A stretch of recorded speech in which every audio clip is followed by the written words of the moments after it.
All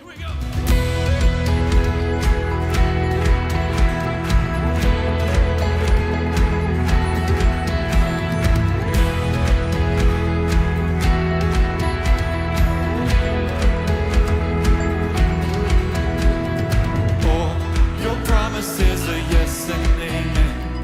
Every one of them is true.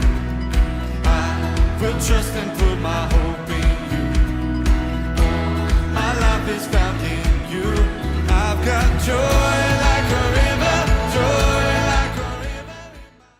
Izinkan saya mengucapkan selamat datang bagi Bapak Ibu yang baru pertama kali hadir beribadah bersama-sama. Selamat datang. Kita ada di keluarga yang jauh. Selamat datang di sini. Dan saya juga mengucapkan Kongsi Faca buat yang merayakan Chinese New Year. Biasa angpaunya menyusul gitu ya dalam bentuk doa dan ucapan. Alright, jadi selamat Chinese New Year bagi Bapak Ibu yang merayakan. Juga selamat datang kembali buat beberapa teman-teman di sini balik dari kampung halamannya gitu ya. So welcome. Jadi pagi hari ini kita akan melanjutkan seri firman Tuhan tentang salib Kristus. Bagaimana seri yang kita lewati bersama-sama sebagai gereja Indonesia, seluruh Indonesia dan juga global. Bagaimana kita mengenal lebih dalam akan salib Kristus di dalam kehidupan kita orang-orang percaya melalui orang-orang yang encounter, yang mengalami Kristus di seputar salib Kristus gitu ya. Jadi saya percaya ini memberikan suatu perspektif yang baru buat kita. Dan buat saya menyiapkan ini juga sesuatu yang baru. Selalu baru menyiapkan firman Tuhan, saudara. Jadi saya udah baca berkali-kali tapi kayaknya baru ngeh gitu ya. Baru kayaknya tim. Okay. So saya akan mulai dengan sebuah pertanyaan. Berapa dari saudara yang pernah mengalami sesuatu seperti ini? Mungkin rute nyetir mobil atau jalan yang kayaknya udah biasa gitu ya. Tapi satu saat baru sadar kok udah ada toko ini atau ada bangunan ini atau ada ada restoran ini, saudara baru lihat gitu ya. Atau berapa dari saudara pernah alami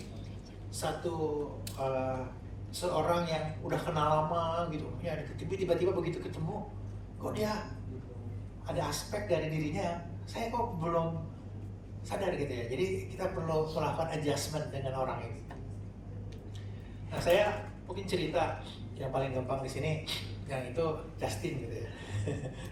Justin adalah Power Campus Missionary, plan kampus kita.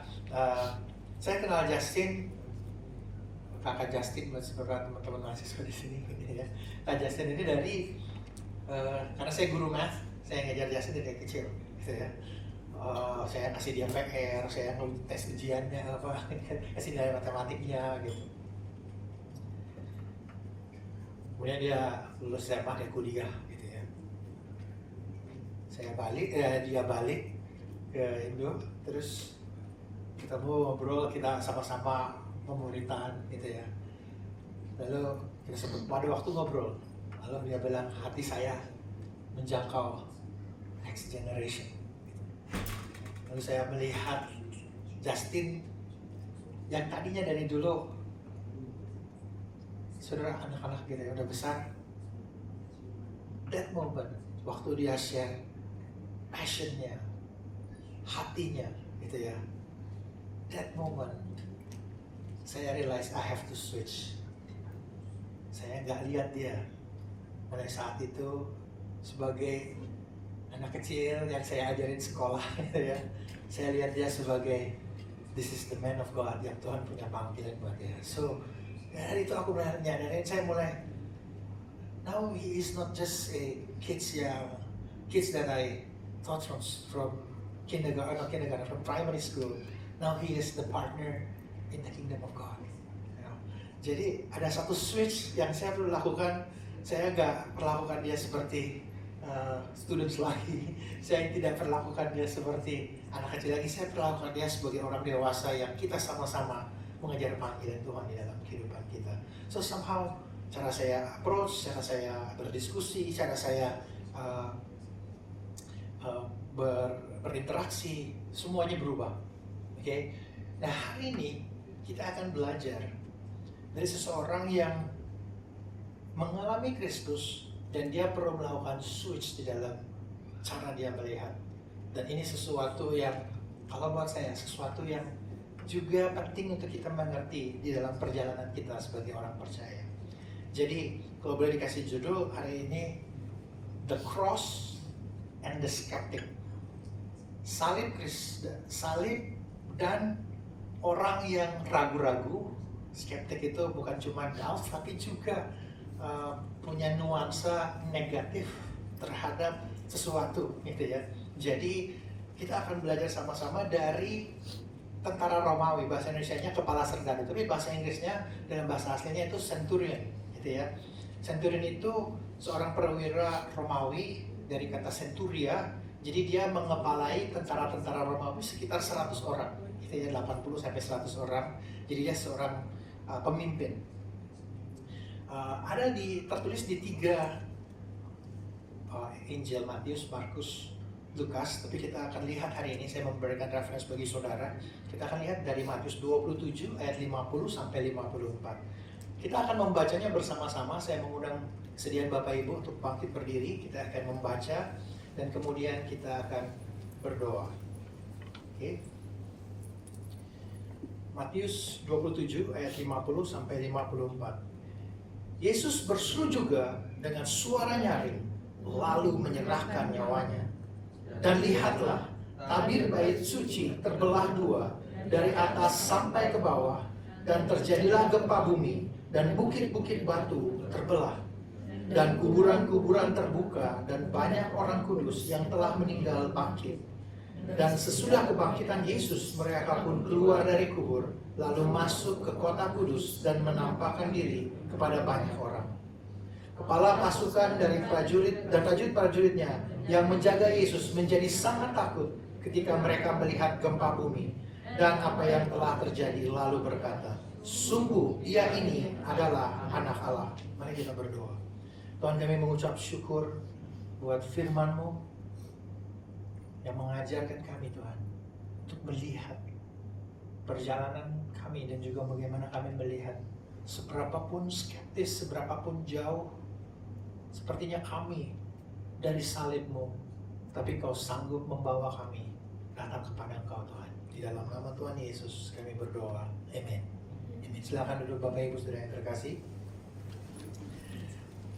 Ada apa yang kita baca pagi hari ini, kita akan belajar 3 hal mengenai bagaimana ekspektasi seorang perwira tentara Romawi, dan itu merefleksikan kita juga.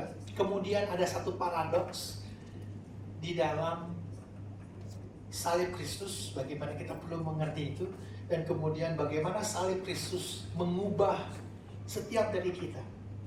Jadi sebagai seorang perwira Romawi, kepala the centurion, gitu ya,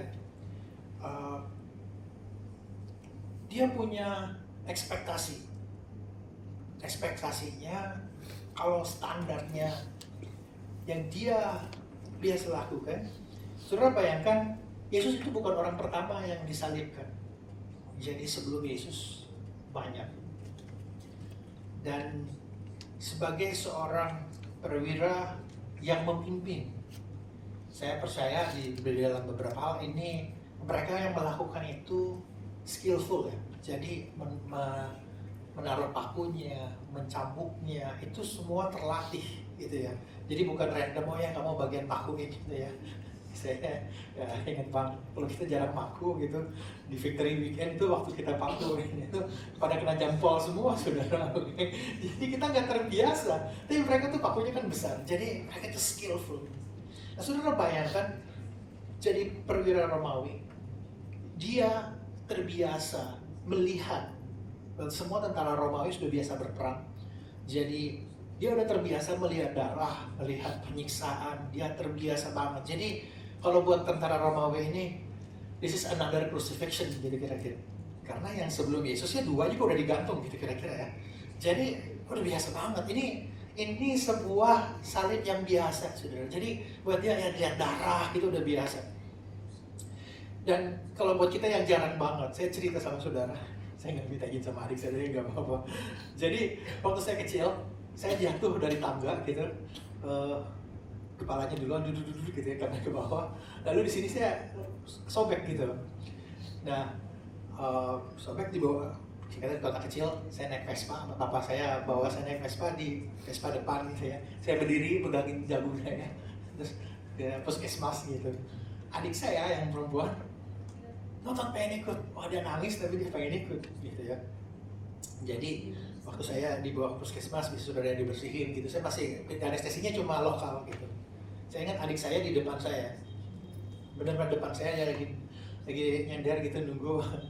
Terus waktu dokter bersihin luka, terus dia mulai jahit, adik saya pingsan saudara, gitu kan. Ibu saya jadi nggak pernah kan dia lihat seperti itu, ternyata prosesnya seperti itu, dia mungkin kaget gitu ya.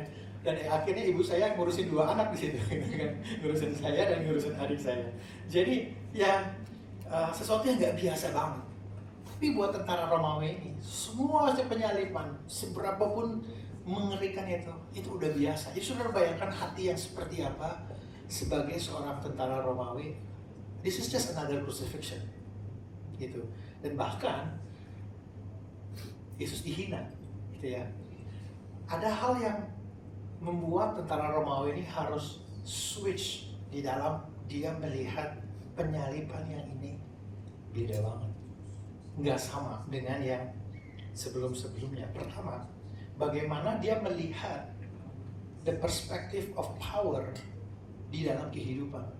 Dia terbiasa melihat bagaimana yang namanya punya power, punya kuasa atas orang lain dan bisa semena-mena, gitu ya. Di zamannya kita, masih ada ya power yang korup gitu.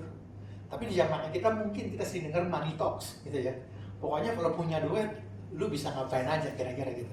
Buat tentara Romawi di zaman itu, power is everything. Ya kalau kamu punya duit, aku punya kuasa, I'm gonna take you over. So at the time, what is the most important part is the power. Dan dia terbiasa. Saudara bayangkan Romawi itu waktu itu menguasai daerah yang ada pemimpinnya, ada rajanya, dibunuh, sebagian juga disalibkan gitu ya. Artinya dia udah biasa. Kamu punya power, kamu bilang kamu punya power, nih power yang kayak gimana? Waktu dia ini, saudara, waktu kita baca itu, Yesus dicemooh, kamu katanya raja orang Yahudi ya. Dan buat orang Romawi waktu itu, kamu ngaku-ngaku raja, di sini nggak bisa, yang raja itu cuma kaisar di Roma gitu kira-kira kan. Jadi waktu Yesus salibkan, ini kuasa yang dia punya beda banget sih. Nggak sama kayak kuasa-kuasa any other king. Yang kedua, dia juga menemukan bahwa orang Yahudi itu kan punya konsep Messiah itu diurapi Kristos gitu ya, yang artinya seorang yang diurapi untuk menjadi raja. Dia berpikir ini orang Yahudi, rajanya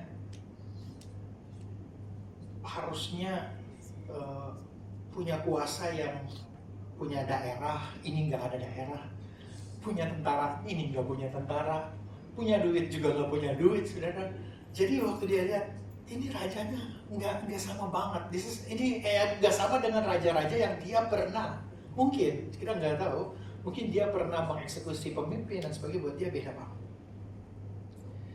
Dan buat tentara Romawi, raja yang kayak gini itu antitesis dari sebuah raja gitu ya. Artinya ini bertolak belakang banget. Kalau yang namanya raja itu kalau dianiaya ya, dia kan kamu nggak tahu siapa gue gitu ya. Sebenarnya orang di parlamen, kamu nggak tahu siapa saya gitu ya. Ini raja nggak kayak gitu. Di dalam banyak hal di dalam kehidupan kita mungkin punya ekspektasi. Kalau dia Tuhan yang punya kuasa, dia harus tunjukin kuasanya, dia harus tunjukin powernya. Ada mungkin dalam kehidupan kita juga punya ekspektasi di mana kita pengen Tuhan, melakukan sesuatu bagi kita. Tuhan, kalau kamu Tuhan, tunjukin dong kuasamu. Saudara pernah kayak gitu kan? Dicemooh, saudara pernah mungkin dilukai gitu ya. Saudara bayangkan Yesus waktu di situ, kalau kamu memang raja, saya selamatin diri kamu, turun sendiri, ayo coba gitu kan. Saudara, kalau jadi Yesus di atas kayu salib, mungkin ya dia cuma bilang, yaudah Tuhan, aku pilih ya 1, 2, 3, 4, 5, puff gitu kan. Mungkin guys, kita nggak tahu semudah itu sebenarnya gitu kan. Tapi dia nggak kayak gitu. Dia diam, dia tidak membalas, dia tidak memaki-maki, tapi justru Yesus mengatakan ampunilah. Dia berdoa dan ampuni, dan mereka nggak tahu apa yang mereka perbuat. Yesaya 53 mengatakan, tetapi dia tertikam oleh karena pemberontakan kita, ia dirembukan oleh karena kejahatan kita. Ganjaran yang mendatangkan keselamatan bagi kita ditimpakan kepadanya, dan oleh bilur-bilurnya kita menjadi sembuh. Ayat yang ke-7, Yesaya 53, saya mendorong saudara membaca. Ini gambaran tentang bagaimana penderitaan Kristus. Saya mengambil beberapa ayat untuk kita mengcapture konsepnya pagi hari ini. Dia dianiaya, tetapi ia membiarkan dirinya ditindas dan tidak membuka mulutnya, seperti anak domba yang dibawa ke pembantaian. Karena ia telah menyerahkan nyawanya ke dalam maut, dan karena ia terhitung di antara pemberontak-pemberontak, sekalipun ia menanggung dosa banyak orang dan berdoa untuk pemberontak-pemberontak. Jadi saya sudah menubuatkan bahwa seperti inilah Mesias yang kamu akan miliki. Dia nggak ngomong, dia mengampuni, dia berdoa buat orang yang melukai dia berdoa untuk mereka semua. Kalau kita bilang ini raja yang kayaknya heart of our mind. Dan itu yang membawa kita pada satu kenyataan, ada satu paradoks. Paradoks itu sesuatu yang seperti katanya bertolak belakang, gitu ya. Yang satu harusnya begini, tapi kayaknya sisi yang lain bertolak belakang. Yesus punya salib memberikan kita sebuah paradoks yang membuat kita harus switch cara berpikir kita tentang power, cara berpikir kita tentang ditolong Tuhan, diselamatin, bagaimana Tuhan merespon terhadap semua yang memaki dia, yang melukai dia. Yang pertama, dia raja yang beda banget. Dia mengampuni di tengah-tengah penyiksaan. Dia justru mengampuni. Dia mengatakan, Bapa ampuni mereka, dan mereka nggak tahu apa yang mereka perbuat. Mungkin saya pernah baca, this is cerita lucu tapi it give us an understanding. Jadi ada satu orang masuk bar gitu ya, agak mabok gitu, dan biasa dia tentara gitu, agak mabok tapi dia tentara. Terus di situ juga ada ya punya banyak tentara gitu kan. Lalu dia pakai satu, kamu sini, tolong ambilkan saya minum, gitu. Ambilkan saya bir, gitu kan. Cepetan gitu, dia sambil maki gitu kan. Dia duduk, dia ambil minum gitu kan. Lalu dia mau suruh lagi gitu kan. Seorang di belakangnya bilang gini,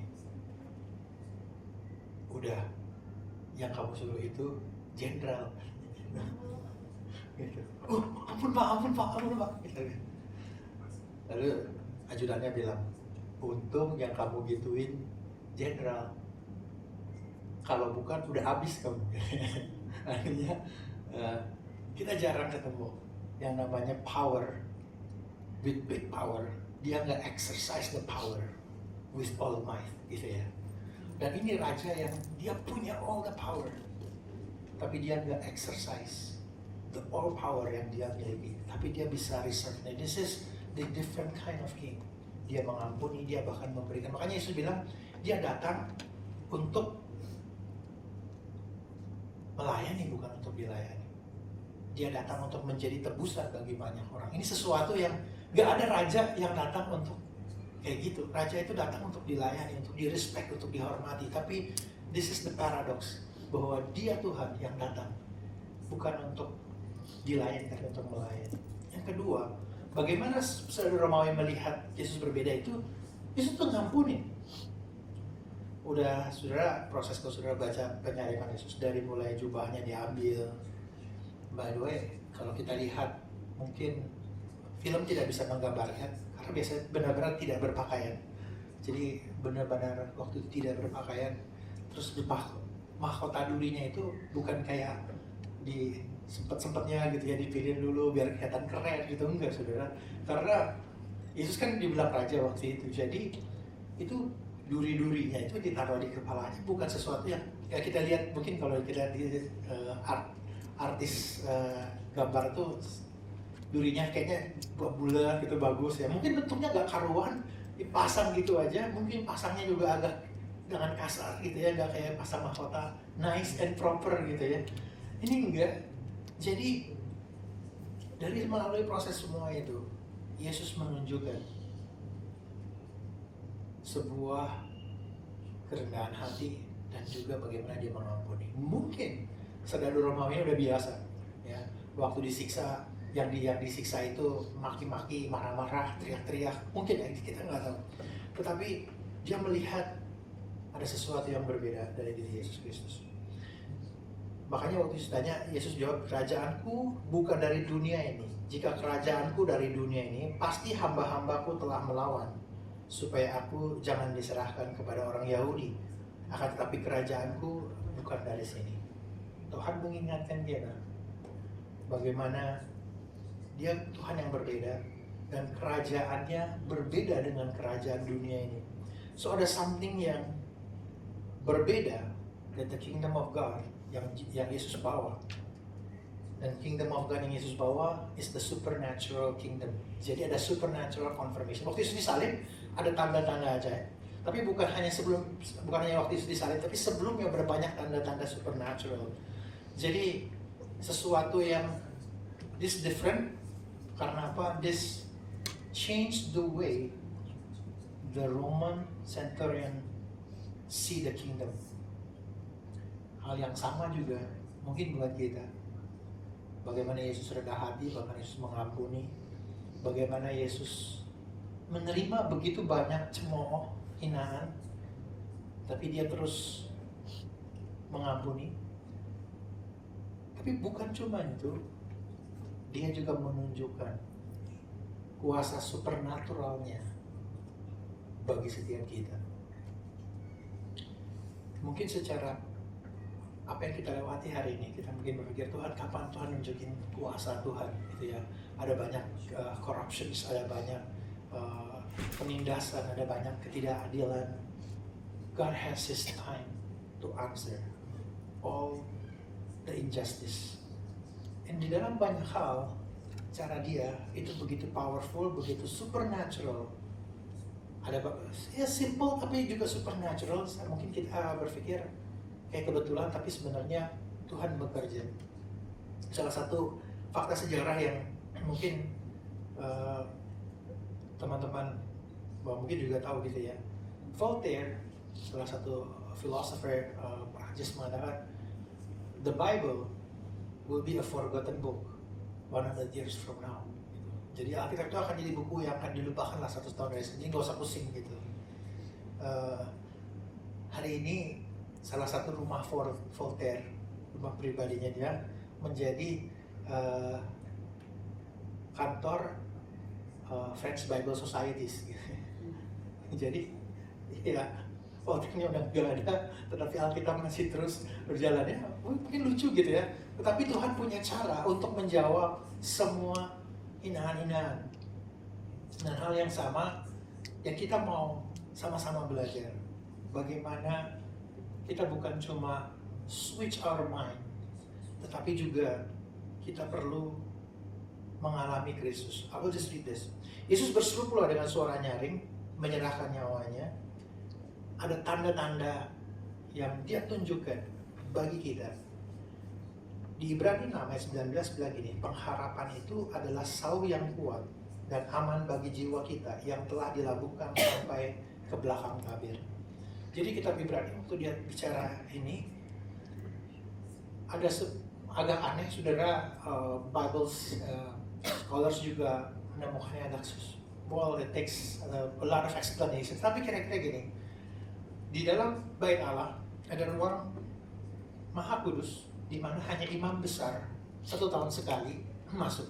Dan mereka masuknya itu biasanya imam besar itu punya pakaian bunyi bergerincing, ada belnya gitu ya. Jadi kalau seandainya imam besarnya ini berdosa, ada dosa, dia bisa mati di dalam. Nah, kalau udah nggak ada bunyinya, nggak ada orang yang boleh masuk. Karena yang masuk juga mati gitu ya. Jadi biasa mereka diikat, kalau udah nggak ada bunyinya berarti imam besarnya sudah tewas itu karena dia tidak kudus. Jadi orang dari luar akan tarik kalinya itu dia keluar dari situ. Nah, waktu Yesus mati, Habir itu tebal, saudara, nggak mungkin sobek secara kita gitu, mau pakai gunting, mau pakai apapun gitu ya. Tapi itu terbelah dua. Itu yang kita katakan bahwa sekarang akses kepada ruang Maha Kudus itu sudah terbuka bebas. Karena apa? Karena sekarang aksesnya di dalam Yesus Kristus.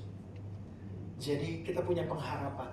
Dikatakan pengharapan itu seperti saung, itu seperti jangkar ya. Dan kalau kita pegang erat-erat, apapun badainya, kita akan ada di sekitar, tidak kemana-mana, kita nggak terbawa. Karena Kristus telah masuk dalam ruang Maha Kudus, menjadi penebusan itu, sehingga sekarang kita punya pengharapan. Pengharapan untuk percaya sama Dia. Yang kedua, kita juga punya pengharapan di masa-masa yang mungkin kita mengalami ketidakadilan. Masa-masa di mana kita suka, Tuhan kapan waktunya? We can have hope. Karena apa? Karena Yesus menunjukkan dirinya. He is the King. This leads us the third point, di mana kita mungkin punya, tadi kita punya skeptik, kita punya cara kita berekspektasi tentang Tuhan, kehidupan kekristenan kita. Dan kemudian Tuhan menunjukkan pada kita, you have to switch. Aku bukan Tuhan yang kayak gitu. Dengan kata lain, kita perlu bersedia menerima kenyataan bahwa Dia bukan Tuhan seperti yang idealnya yang saya inginkan. Karena Dia memang, Dia Tuhan. Saya belajar untuk menerima kuasanya seperti apa, bagaimana Dia bekerja. This leads us bagaimana the cross transform kehidupan kita. Yang pertama, yang menarik bahwa Tuhan itu mengencounter kita, menjumpai kita secara pribadi. Very unique. Dan Dia nggak bingung gitu ya. Cara kita, Dia nggak kayak, kamu susah banget sih. Saudara pernah nggak ngobrol sama orang yang skeptis? Kayaknya udah ngobrol gitu, kayaknya susah banget sih kamu ngertinya gitu ya. Saudara pernah kayak gitu? Saya pernah ngalamin waktu, yaudah deh, daripada kita ngobrol lebih lanjut, kita berdoa. Soalnya at least kita punya have a break, kita doa, nanti kita pick up this topic somewhere, sometimes again, mungkin bulan depan gitu ya. Mungkin kita pernah apa kayak gitu. Tetapi yang menariknya, Dia menjumpai kita secara personal. Sebagaimana Dia menjumpai this Roman centurion. Yang gue udah biasa banget lah, gue udah tahu. Mungkin buat dia, gue udah tahu yang namanya salib kayak gimana. Tapi hari itu, this Jesus, this Messiah, this King, ini buat dia, ini korban yang gue salibin hari ini, is completely different. It's a personal encounter.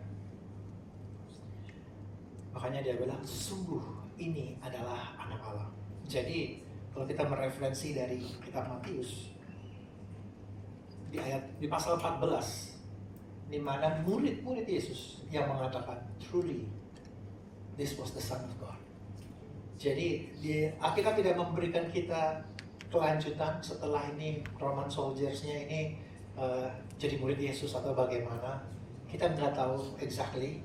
Tetapi ada satu encounter di dalam perjumpaannya, dia melakukan sebuah pernyataan bahwa ini sungguh anak Allah. Dia bukan cuma sungguh ini ya sekedar one of a Son of God ya. Tapi dia bilang this is the Son of God. Jadi sebuah encounter yang mengubah kehidupannya. Tapi dia juga mengingatkan kita bahwa Dia Tuhan yang menjumpai kita secara personal. Bahkan perjalanan kita, kalau saya sering duduk ngobrol, Misal kalau saudara pernah dulu ngobrol saya selalu bertanya, Bapak Ibu pertama kali, teman-teman pertama kali kenal Tuhan Yesus gimana ceritanya? Dan saya nggak pernah ketemu cerita yang sama nih sama yang jemaat yang tahun kapan gitu, nggak ada saudara. It's all the journey is very personal. Dan sebegitu indahnya Tuhan, ya kan? Jadi buat kita beberapa hal yang mungkin saya mau mengambil kita sebuah aplikasi. Pertama, kita perlu menyadari bahwa dia encounter kita secara pribadi. Kadang kita sulit mengerti perjalanan iman seseorang, gitu ya. Udah ditangkap Tuhan, lari lagi, gitu ya. Ada yang kayak gitu, ada ya. Saya juga mungkin pernah kayak gitu ya. Ditangkap Tuhan, saya kabur lagi, gitu ya. Terus dia nggak menyerah, dia cari kita. Di sisi yang lain, mengingatkan kita. Yesus nggak marah-marah sama ini Roman Centurion ya. Dan mungkin Yesus sering pakai nanti ya. Kalau gue udah bangkit, gue cari lo, gitu kan? Nggak gitu ya. Dia pokoknya gue hukum gantian, nggak ada dia gitu kan. Dia Yesus beda banget. Jadi mungkin kita juga diajarkan melalui kisah ini untuk kita punya besar hati buat mereka yang benar-benar nggak percaya Tuhan, yang mungkin menghina kekristenan.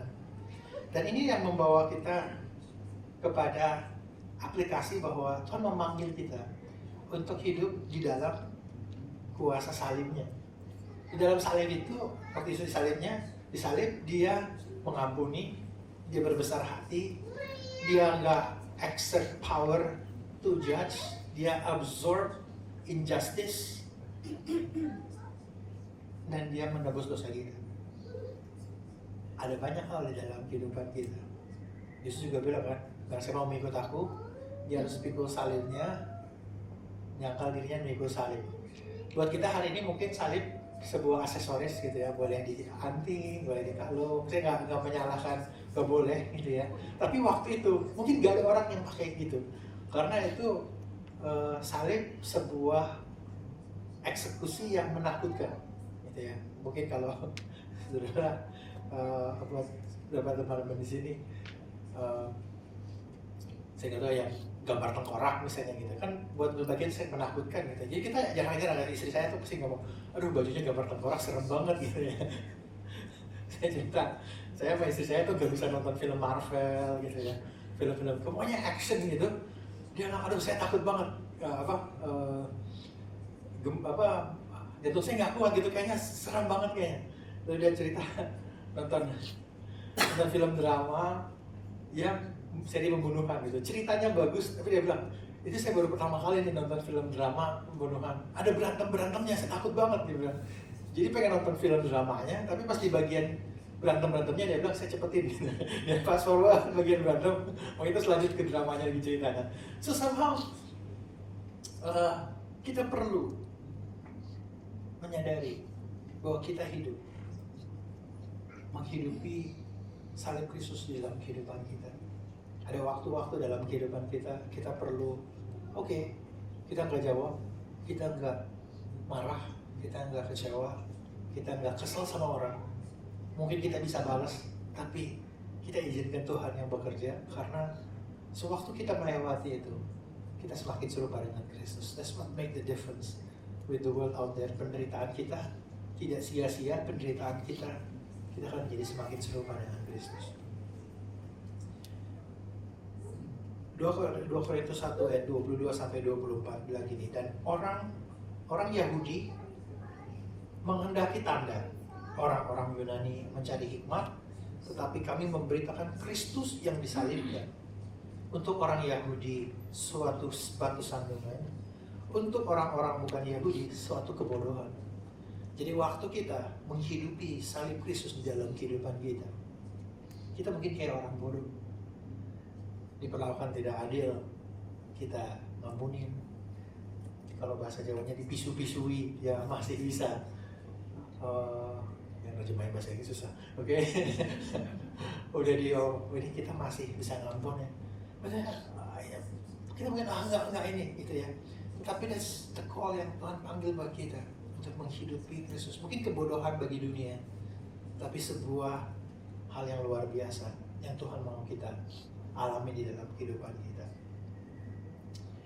Tetapi untuk mereka yang dipanggil, baik orang Yahudi maupun orang bukan Yahudi, Kristus adalah kekuatan Allah dan hikmat Allah. Di waktu di dalam kehidupan kita mengalami cemooh, kita mengalami hal yang gak enak, Tuhan panggil kita untuk melihat salib Kristus dan mengizinkan kita diubah semakin serupa dengan Kristus. Lastly, saya mau close this untuk mengajak kita engage with the skeptic with grace. Bahwa kita punya orang-orang di sekeliling kita yang kayaknya kayak ini banget. Tapi kalau saudara boleh jujur, sebenarnya sebelum kita percaya Yesus, kita juga skeptik. Saya mempertanyakan, saya jujur saudara, saya juga punya perjalanan iman, saya mempertanyakan dia benar-benar Tuhan atau enggak, kita reliable atau enggak dan sebagainya. Tapi kita punya journey di dalam banyak hal. Saya ingat banget di sekolah, saya dulu dari sekolah Katolik gitu ya, ada pelajaran agama Kristen. Pertanyaan saya sampai guru bilang, ya udah nanti aja ya minggu depan semoga ada jawabannya. Jadi ada hal-hal waktu kita engage skeptik, kita belum menyadari kadang kita punya skepticism. Nah, saya mau mengajak kita untuk di dalam perjalanan kita nggak berusaha deny keraguan-raguan kita, tapi kita izinkan untuk Tuhan memproses itu dalam hidup kita. Jadi kalau saudara di dalam kehidupan kita, saudara punya pertanyaan yang nggak bisa dijawab atau belum bisa dijawab, that's okay. Mungkin saudara punya keraguan, that's okay. Izinkan Tuhan proses itu. Saudara nggak perlu kubur jauh-jauh. Saudara boleh izin Tuhan, I have this doubt, answer me. Tuhan akan jawab lewat firman-Nya sometimes, tapi ada waktu-waktu, it will take times, gitu ya. Yang kedua, saya mengajak kita untuk kita besar hati dengan orang-orang yang mencoba kekristenan mungkin. Sekarang mungkin banyak di sosial media gitu ya. Yang ini menyanggah yang ini, yang ini menyanggah yang ini. Wah, akhirnya yang kita bela yang mana juga jelas gitu. Sometimes we just need to, kita perlu besar hati dengan orang-orang yang mungkin mencemooh kekristenan. Karena Tuhan punya cara supernatural untuk menjawab semuanya. Okay? Ada bagian, ada waktu untuk kita bisa berdiskusi, tapi saya menurut kita tidak merespon dengan kecewa, dengan marah. Amen. Jadi salib Kristus is not just for us yang udah kenal Tuhan, tapi salib Kristus juga for everybody. Kalau Tuhan bisa bawa these Roman soldiers, centurions, yang udah begitu keras hatinya dengan semua penyiksaan, dan mungkin this is just another crucifixion buat dia, tapi the person on the cross is different person. So this crucifixion is not just another crucifixion. This crucifixion is the most important event in the history of humanity. Bagaimana Tuhan datang ke dunia, mati, disalibkan bagi kita. Amen. 2 Korintus 1 ayat 22 bilang gini, sebab rancanganku bukanlah rancanganmu, dan jalanmu bukanlah jalanku, demikian firman Tuhan. Seperti tingginya langit dari bumi, demikian tingginya jalanku dari jalanmu, dan rancanganku dari rancanganmu. Biar hari ini kita diingatkan, dalam banyak hal kita tidak mengerti, tapi Dia tahu. He knows, He is the King, He rules our life. C.S. Lewis, I just want to quote from C.S. Lewis. Dia bilang, I believe in Christianity as I believe that the sun has risen, not only because I see it, but because by it I see everything else. C.S. Lewis, seorang ateis yang enggak kenal Tuhan, dia bilang tuh, saya mungkin salah satu, saya suka baca bukunya C.S. Lewis, salah satunya dia bilang, saya tuh kayak orang yang digeret masuk ke kerajaan Tuhan gitu. Saya kayak orang yang gak mau banget meronta-ronta, pokoknya jangan dibawa gitu ya. Saya pikir saya dibawa masuk ke satu tempat gitu. Tapi dia bilang saya ternyata dibawa masuk ke satu pribadi yang saya gak pernah temukan sebelumnya. Jadi dia bilang kekristenan Apa yang kita bilang itu seperti matahari, dia yakin banget gitu ya. Bukan karena dia bisa lihat mataharinya semata-mata, tetapi karena matahari itu dia bisa melihat seluruh apa yang dia bisa lihat. I think that's the same buat kita. Kita percaya Kristus bukan semata-mata kita juga udah alami, tapi salib Kristus membuat kita bisa melihat apa yang kita hidupi sebagaimana apa yang firman Tuhan katakan bagi kita. I hope this encourages us di masa-masa yang kita lewatin, give us a sense of mission, sense of calling, untuk kita nggak menyerah dengan orang-orang yang mungkin kita pikir susah. Let's believe God for them. Amen. So let me wrap up.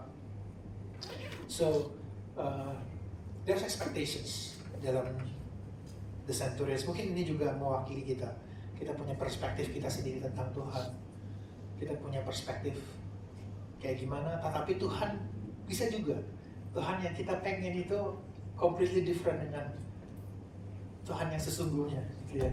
Kita perlu melakukan adjustment. Kita perlu menerima kenyataan bahwa cara Tuhan sebagai Raja beda dengan ekspektasi kita. Dan bagaimana dia rendah hati, bagaimana dia mengampuni. It's completely different than what the world has give us. Dan satu yang juga kita perlu realize, this is not just something knowledgeable, but this is something that is supernatural. Kerajaan yang kita hidupi di dalam Kristus, kerajaan yang supernatural. Ada banyak cara bagaimana dia menjawab challenge kehidupan kita. Dan hari ini saya mau mengajak kita, as we worship, kita mengizinkan Tuhan encounter kita. Mungkin Bapak Ibu di tempat ini punya doubt, punya keraguan-raguan, punya hal-hal yang saudara mungkin masih punya pertanyaan. That's okay. Kita bisa datang dan izinkan Tuhan encounter kita. Dan ini juga mengingatkan kita to go, living the power of the cross. This power is sometimes not just like the world. The power to forgive, the power to not to retaliate, the power to humble ourselves before God. It's something that the world wish they can have it, but they cannot produce it. Only because it can only happen in the cross. I just want to encourage us not to run away from the skeptic or run away from our doubt, but let God encounter us. Let us stand together, let's worship. I want to take this time to be a reflective moment.